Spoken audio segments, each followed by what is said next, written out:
Welcome to a very special edition of Halloween Critics Talk.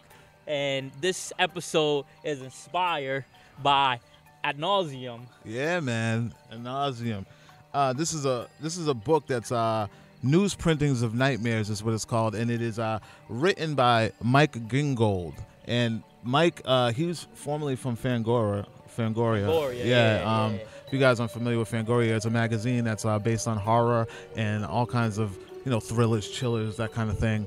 And this book here, he started in 1979 when he was in junior high, and he basically took newspaper clippings of all the ads for all horror movies and placed them in this book. Ooh. He made two versions of this book. He has one that's based in 1980 to 1989, and then he has this one that is from 1990 throughout the 2000s. He also has a sci-fi one too. You could get this book. This is a good pickup, guys, especially if you're into horror and you're into movies and you're into like nostalgia and the history of film. Yeah. It's definitely a must read, and you can pick it up anywhere books are sold. Filled with tons of goodies. Yes, dude. So this episode is inspired by this. Basically, we're going to give you guys our list, critics' list of horror movies we think that you should check out this week since, tis the season. Yeah. And I have some good ones, and Yeah. I know you got some good ones. Oh, definitely. We got some classics.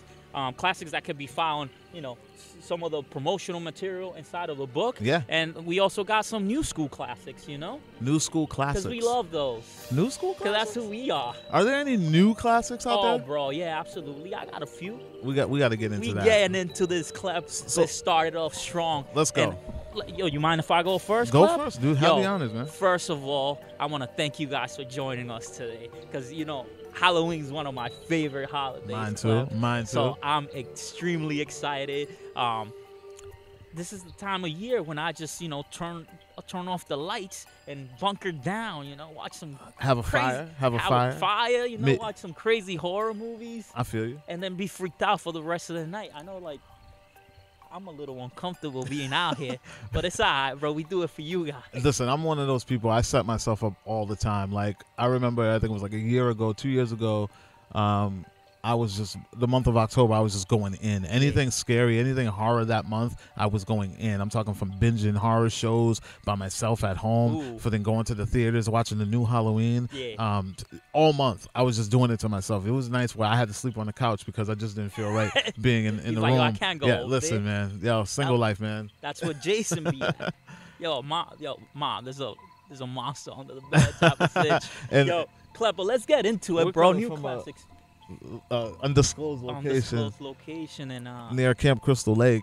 oh, dog, don't mess with me, Klep. All right, bro, let's get into it. Let's get into it. I got my very first pick, Klep. Go ahead. And I'm gonna start with a new classic, bro, by you know what? I was gonna say Joss Whedon, but it's not. It's Drew Goddard. Okay. And I'm talking about the Cabin in the Woods, bro. That's right. Cabin in the Woods is one of those new right. movies that just basically came through and broke all the tropes that horror movies usually use. And it was a really fun movie, Klep. And it's funny that you almost said Joss Whedon because He wrote it. He co-wrote it. Well, he co-wrote it, and there's a special cameo from an up-and-coming guy who ended up taking over, in the movie biz. Yeah. None other than Chris Hemsworth. Yeah, Thor himself. Yeah. He could be found in this movie. He shot this way before Thor, so he was I don't want to say a nobody, but he was an unknown actor. Definitely. Actor. Yeah. I'm having trouble. Definitely an up-and-coming guy. Yeah, so they sat this movie on the shelf for a little bit. They waited it for Thor to blow up, and then he came through. And this movie was definitely a hit. It's very rewatchable, super enjoyable to watch around these times because you get a little bit of all the all the creatures that you may come to fear, creatures that you could find right here in this book probably. Yeah, that's a good one. You know what I loved about that movie? I love the fact that they were playing around with like the genres of horror. Like it wasn't just one type of horror, and inside it was almost like a fun house. Yeah, we got a little bit of everything. There was like a monster movie. It was sci-fi. It was I don't even know what other zombies. thriller. It was there was zombies. It was a comedic take. It was a little comedy. It was a little cheesy 80s. Oh, it was so much cheese, but it all worked out. Even the people in the office section. Yeah. All that worked great, and without spoiling anything, I just love when they commit to a horror ending, and this movie commits. They do, and a lot of people get it too. A lot of times when they do these teen Scream movies, a lot of people don't really get it like they used to get it. Yeah, I remember back in the day, like the Friday the 13th and the Nightmare on Elm Street, there was literally the one survivor throughout every movie. Now they always Final girl. Now they have like the team ups. Now it's like the boyfriend and the girlfriend or the girlfriends, and you know what I mean. It's like they're weak with it, but yeah, this one a lot of people did get it in this one. So yeah, I agree with that. That is a definite pick. A Cabin in the Woods, definitely a good one. How about yourself, bro? What scares you? This is I don't watch a lot of horror to be scared. Sometimes well written horror, suspense, and sometimes a good whodunit in a suspenseful way is good enough for me. So one of my all-time favorites, and not just one, but the entire series, is Scream. And I think Scream, which is done by Wes Craven, written by Wes Craven, the guy who did Last House on the Left, the guy who did Deadly Friend, the guy who did A Nightmare on Elm Street, God rest his soul, because he passed away not too long ago, and we've lost a great mind. Master of horror. Yeah, suspense, man, suspense. Yeah. Scream has always stood out to me as one of my favorites because he used to poke fun at the genre of horror, and no one can claim this but him. He is the one that set the rules for the horror genre. Yeah. He was the one that said, there are certain rules that one must abide by in order to successfully survive a horror movie. For instance, number 1, you can never have sex. No. Big no-no. Big no. I'm a dead man. Sex equals death, okay? Number 2, you can never drink or do drugs. No, the sin factor. It's a sin. It's an extension of number 1. And number 3, never, ever, ever, under any circumstances, never say what? I'll be right back. Dude, brilliant. And he put a character in there that kind of spoke to me. That felt like it was me in the movie, which was Randy. Was Randy, played by Jamie Kennedy.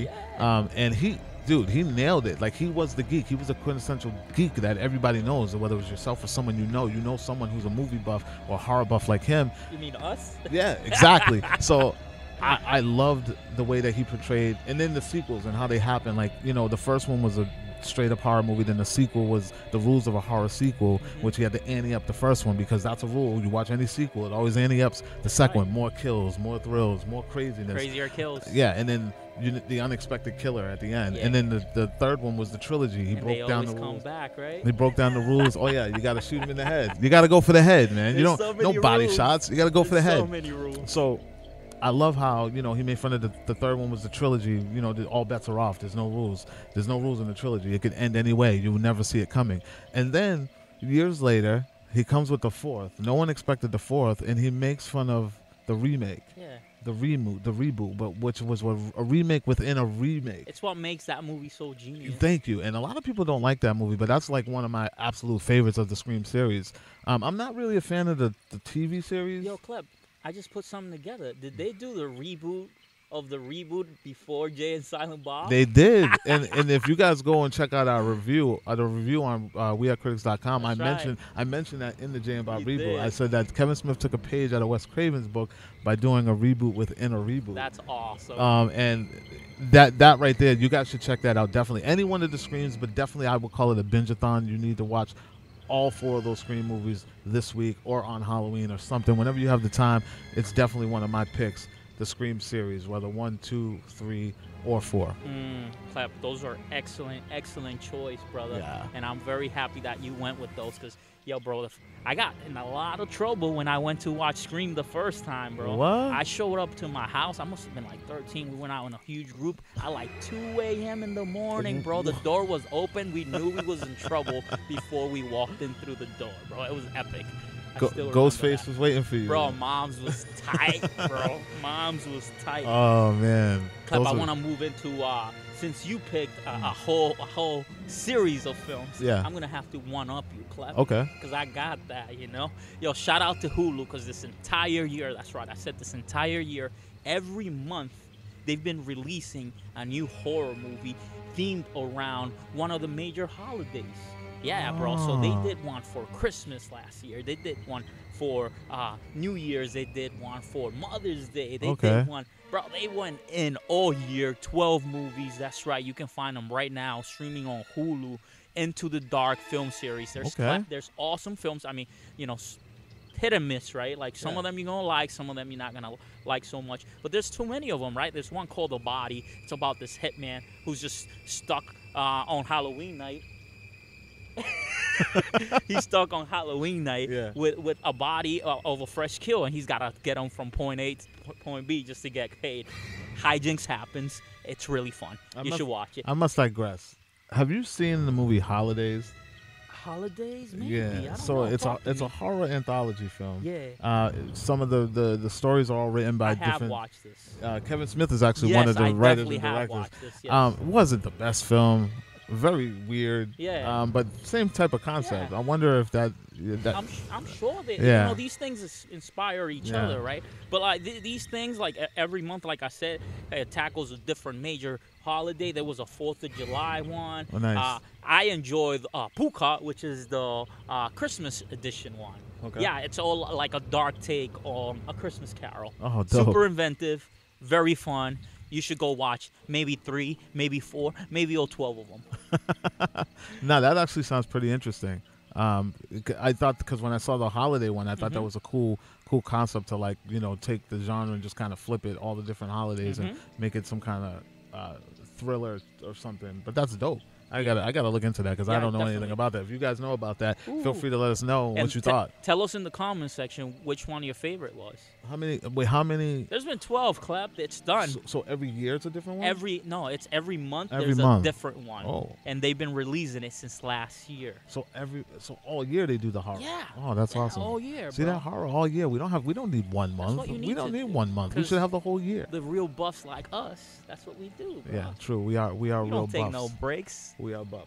We out here looking behind us at all I know. times. You never know. You just never know. Klep, what else you got, brother? Okay, so since you're going into the series realm, I'm going to go into a series realm because, you know what? When you mentioned something about newer classics, I think we stumbled across a newer classic last year, and this shout out to Netflix for for The House on Haunted Hill, which I found out recently that it was not The Haunting on Hill House. There you go. I Look got at me. you though. Look that's at me. That's Look another at dope one though. No, The you know House what? on Haunted Hill. I don't even know is how I got another those two dope mixed one. up because I don't even like that movie. I like the original with Vincent Price, but I don't like the new one with Matt Lillard. No, chill. I'll God, be right back. that movie's horrible. The Haunting of Hill House. Haunting of Hill House. Yeah. One of my favorites. Love it. Absolutely. But then I found out that wasn't an original piece. There was actually a movie called The Haunting of Hill House way back in the day. Is it the same story? I don't know. I didn't look into it that deep, but I don't remember where. Maybe it was in this book. I may have saw it. Yo, a Nauseam, you guys. It may have been in this Check it book. out. But I did stumble across seeing The Haunting of Hill House. It's an older ad. It looked like it was probably like a 70s, maybe like 60s, something like that. But Haunting of Hill House, the newer one, Netflix. I gotta tell you, I've never been so creeped out in my life. Very creepy show. It's a TV show. Sometimes you have to, and a lot of people are like, whatever, it wasn't that great because whatever, it was slow and stuff. But sometimes you have to kind of set the mood yourself. You got to kind of put yourself in that position. You got to turn off the lights. You got to close the blinds. You got to turn the TV all the way up. Use that sound bar. Get your popcorn and just kind of get lost in. Yeah, you got to buy into it. Yeah, and I did that. That was one of the ones when I was telling you, like last year, I kind of trapped myself in the house during October, and I was just binge. I was going in. You on did it. the whole series in one sitting, dude. I did the whole thing in one night. Oh God, Klep, One night. Did you even live? I think I started at like 10 p.m., maybe 9, and it was the dumbest thing I could have ever fucking did. I swear to God, I was so freaked out during the night. Like I literally had to sleep on my couch. I could not go to bed. Like it just felt like things and entities were around me. Yeah. In the way that they filmed it. Let's talk about why, because talk about it. This thing is filmed on purpose. There are a lot of entities and things that are filmed to kind of throw you off, and a lot of the occasional jump scare thing that's kind of played out. But psychologically, when you're watching a show and you're watching a series and you see people who are in the frame who are there, and they don't even address them, and then you find out later on down the line that they were never really there, or they weren't really a character in the story, but just an entity that was within the house. Like that was brilliant. I thought. And there's a lot of scenes where like you're looking in the dark room and you see a face or you see something in the background and you don't even know it. Like you really have to pay attention to the series, and it's slow, but you have to really get lost in the moment. And I thought that it was a brilliant creep fest. It Like, really was. so I have to recommend that you guys at some point do The Haunting of Hill House this week or on Halloween. It's definitely a psychological mind fuck of ghostly proportions. Please. Definitely is, Klep. Very Definitely. slow burn. I really enjoy what Netflix did, and I personally cannot wait for the sequel. I thought we were gonna get it this year, but we didn't. Yeah, no, I mean, I'm kind of glad they're taking their time, and I'm also glad that it's not going to be the same family. So now it's going to be like an anthology. Mm-hmm. So they're going to follow a whole nother. I don't know if it's going to be a family, a new house, yeah, new house. We don't Bly know what Manor. it's going to be. Yeah, the Haunting on Bly Manor. Maybe they'll take a page out of American Horror Story and do like an asylum or something. Oh, please don't take no pages out of American Horror Story. Not a fan? Nah, I'm so done with that show. Oh wow, you didn't like 1984? I'm watching 84 right now, and I just want to puke. It was good for like one episode. Oh wow! Yeah. Listen, they bought me. I was sold because it was 1980, and like I said, That's ad nauseum. That's what sold me. I love 1980s horror. The cheesier, the better. The cornier, the better. Listen, the list can go on. Yeah, Klep. We got to do at the end of this. We got to do like our favorite like 80s pick. Oh, like I got you. Or must see or something. I got So you. you guys I got stay you. tuned for that. Can I do another one, Klep? Yeah, go ahead. All right, bro. I guess we're doing series now. Yeah. Because I'm sticking to it. I'm talking about the Conjuring universe. There's been how many films in this now, Klep? There's been Conjuring 1, Conjuring 2. We got Annabelle. We got Annabelle Creation. Annabelle Comes Home. And now we got The Nun. We got 6 movies. Annabelle 2 Electric Boogaloo. Yo, there hasn't been a Conjuring 3 yet, no, right? No. Yeah, there has. A 3? Yeah, there has. Okay, well. I think it slipped through the cracks. I'm definitely Klep. sure. Really? Anyways, go watch The Conjuring. Start with the first one because they're really, really freaky movies. They're not that I bad. mean, if you talk about slow burn, if you talk about anything supernatural, really, this is the movies to go watch because they have a whole room full of objects that's been touched by the darkness. And, yeah, they could probably go on with this universe for a long, long time. How did you feel about The Nun? The Nun wasn't great, Klep. The makeup of the nun itself. She didn't even need it. Yeah, I know, right? But like the effects of that whole movie could have been so epic. Because I mean, anything like religious iconography, right? It just scares the crap out of me. I'm gonna tell you that scene when at the end, and I'm gonna spoil the fuck out of it. Sorry, please. guys. At the end when she comes out of the water and she's like 7 feet tall, dude, that was probably like the most freakiest part in the whole movie. Other than when she first goes into the room and she comes to the door. I just thought her face was the scariest thing about the whole movie. Yeah. And you don't really get a lot of it. But that's really the only thing about that movie. It wasn't great, but like I enjoy the second Annabelle. I haven't watched Creations yet. I saw Creations. I heard good things. Creations was good. Yeah. It had a great backstory. It kind of gives you like a really full-on backstory of the whole Annabelle doll. I'm just done with her. Please don't do another Annabelle movie. Please don't. With Annabelle? Yeah, I'm good with Annabelle. Are you good with like killer dolls altogether? Like after that Child's Play, I'm done. Let's take a break from that. Yeah. Yeah, Child's Play was a very, very big disappointment. It had potential, but honestly, it wasn't needed at all. I don't even know why they even made this movie, but Hollywood. Yeah. Rebooting reboots, right? Remaking the remakes and rebooting the reboots. Now they're rebooting the remakes and remaking the reboots. See if you follow that. Yeah. Klep, what else you got for us? Oh man, this is my all-time, my number one, Ooh. my ace. Get 'em. All right, so this is my number one recommendation, and I promise you, listen, turn off the lights. Oh. It doesn't matter if you're there with friends. It doesn't matter if you're just there with your loved one. It's gonna get you. It's gonna get you. You turn off the lights. You turn up that sound bar. And you watch The Strangers. Ooh, yeah, Klep. I'm telling you right now, listen, I've put people onto this. I put people on it and they get the same reaction. The movie's fucking creepy as shit. That movie is creepy as shit. It's slow, but not too slow. It's what horror should be, because a lot of times horror is just saturated with too much backstory, too much why, too much if, too much just long dragged out storyline. And this is something that's kind of loosely based on the true events. The director said himself, like, nothing in the movie had actually happened except for one creepy scene. Which was? The scene when someone knocks on the door and asks for the name of someone who doesn't live in the house. That's happened to him.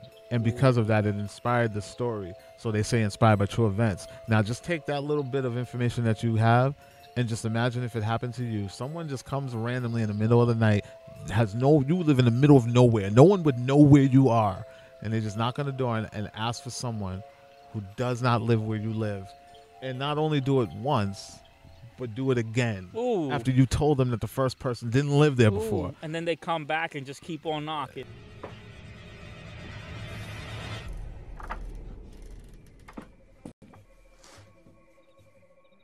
Hi. Hello.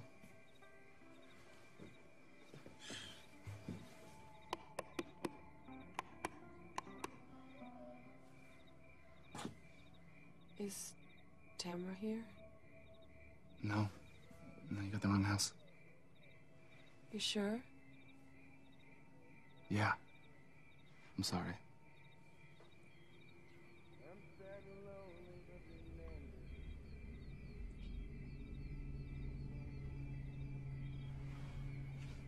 See you later. Dude, listen, The Strangers. Yeah, it's a freaky. They have a movie. sequel. It's a mediocre sequel. It's not bad. I love the characters. I love the feel, so I enjoyed it. But the first one, check out The Strangers, please. That should be your number one priority this week for Halloween, for things to watch. For me, I'm saying watch The Strangers if you have not, please. You know what makes that movie so scary? What? It can happen to anybody. Anyone. At any time. Anyone. There's no supernatural. Yeah. There's just some people that just, they want to hurt you. Yeah. That's all. That's all it is. Yo, I think we got to guess. We got a bit of studio audience here. Yeah, we got to guess. We're surrounded by I don't like plethora of raccoon. Klep, can I just go in on a few movies real quick? Yeah. Let's shoot the shit. Just shoot. That's them, our you know list, what I mean? guys. You got our list. Like I said, based on Ad Nauseam, and based on our hearts, and we're giving it to you. We're putting you on like the book puts us on, and it jogged our memory of goodness, horror goodness. So let's shoot the shit on horror. Let me shoot a few, bro. Let's go. The first movie that scarred me for life, The Exorcist. I watched that way too young. The story of Reagan trying to get rid of the devil, Pazuzu, and the priest that will not quit till he liberated her soul. Oh man, bro, that movie scarred me. That movie has some shit in it. I remember. It's funny because when I was younger, I don't think I ever watched it when I was younger. Like my parents wouldn't let me watch that when I was younger. But later on, when I had a chance to watch it, I went to the re-release when they put it back in the theater, and they added some extra scenes in that shit. And I remember specifically there was a scene that wasn't in the original where she comes crawling down the stairs backwards. Yes. Dude. Yeah. I was like, what? Enough to scar you, yeah. Yeah. It happened so fast and so random. But that's a good pick. Movie that scarred me, which is funny because it's in this book, and to me, I don't even think that it's really a horror movie. But it's definitely an A+ for gore. Yeah. I would say it would be the trauma classic, The Toxic Avenger. The Toxic Avenger. How can we forget? Listen. Not a horror. It's not a horror, but it has enough gore to be considered the horror genre. It's a superhero story, believe it or not. I saw let me tell you a story how I saw this movie, okay? I was like 5 years old. Yeah. I was on my way to like either second grade or kindergarten. Third, I don't remember. I know it was in elementary school. And my dad puts this movie on. My mom's sitting on the couch, and she's like, what are we watching? And I go, what are we watching? And he's like, oh, this guy's going to turn into a superhero. So I'm like, all right, whatever, cool. It's a superhero movie. It looks real gritty, real dingy, real like when it comes on, it looks very B movie. Like it doesn't even look like anything with any production value that I've ever seen in my life. So I'm watching it, and there's a lot of sex in it. A lot of. Listen. So for a 5-year-old Klep, listen, my mother maybe like, a little bit too much. My mom was losing her mind. Like, what are we watching? And it's quiet. It's so all those 80 horror movies, right? Yeah, dude, this looked like some remember Rhonda from USA, Up All Night? No. So there used to be like a show like Elvira with Gilbert Gottfried, and they used to show those B movies in the middle of the night. Yes. And I remember Ron. They used to show this movie all the time because it was just so bad. They just show it like B-roll on USA, B movies on USA. So the scene comes when he's a nerd and he's a janitor at a gym and he's getting bullied and people making fun of him and they set him up. It looks like he's making out with a sheep. And then that alone was like, what is going on right now? Like, what am I watching? I would ask you what you just said, but I don't think I want to know. And then he gets bullied towards a corridor that has a window at the end, and he just jumps out the window. And outside the window was a industrial truck, a vat of toxic waste barrels. Because, you know, that's how they move those things. With no covers on them. Yeah, that's how they move And the guys driving the trucks were snorting a bunch of cocaine. Because it's the 80s, Yeah. so... So, not only was I scarred from all of that, but the transformation... Yeah, horrible. Dude, the only thing closest to that would have been American Werewolf in London. Which, by the way, has to be the greatest Transformation. wolf transformation, werewolf transformation to this ever. Day. To this Fuck day. CGI. To this Fuck day. to the day. To the day. Anything. I'm telling you, no CGI in the world I don't give a fuck what Marvel can do. Yeah. Nothing beats the werewolf transformation in American Werewolf in London. I promise you, I put that against anything. Go watch that. But yeah, the transformation of Toxic Avenger, dude, it was so violent and so cringy. There's a scene where he's in the tub trying to cool off from the burns, and the skin is bubbling. Dude, let me tell you that I used to be afraid to take baths because of that your scene. Skin was gonna bubble because of that scene, I was afraid to sit in tubs. Yo, to this day, Klep hasn't taken a bath. I shower only. What can I say? I shower only. Ever since then, yeah, dude. Toxic Avenger. Thanks, Lloyd. Thanks, Lloyd Kaufman. You traumatized me. Yeah, no, that's why his company's called Trauma. Yeah, so that's one of my go-to 80s. If you wanna, if you wanna fuck you or your kids up, go. Hey, a movie that made me feel dirty in the recent time, Hereditary. Oh yeah, you say that all the time. Like this Dude, guy I took can't wait showers to watch after that movie. Midsommar. Have you watched Midsommar? No, I didn't. I think Reluctant Movie Buff had watched it. Shout out to him. Yeah. Shout out to Anthony. He gave it, I think, a 4 or something like that, but I didn't hear good things about it. I mean, he was on the fence about it, but he did enjoy it. Yeah. But nah, not my thing. Okay. Not my thing at all. Klep, that's all I got for them. Do you have any other movies you want to share with them? I mean, besides the obvious classics like Halloween, the original, Friday the 13th. Of course, Friday the 13th, Nightmare on Elm Street. Yeah. Guys, go check that out. We're actually going to be seeing a special screening of Friday the 13th on Thursday with Rhode Island Comic Con. Shout out to them. Robert Englund will be doing a Q&A. Freddie himself. Can't wait. So, yeah. You mean Friday or no, Thursday. on Elm Street? Nightmare on Elm Street. Yeah. Is that what I said? I thought maybe I'm wrong. I know. Nightmare on Elm Street, Freddy. Yeah, Nightmare on Elm Street. It's a classic. Come on. Yeah. So yeah, I can't wait. And that's all I have today. I mean, if you have anything you want to say. Klep, I ain't gosh. So as always, critics, thank you for joining us on this special Halloween edition. And we're gonna try to get out of here. I don't know. How do we get out of here? Run. We run. All right, just tell them. Just tell them. All right, man. As always, this is Critics Talks. I'm Klep, and we are out of here. And make sure that you guys wake up, be passionate, create, repeat. Critics Talk. We're out. No, we're literally out.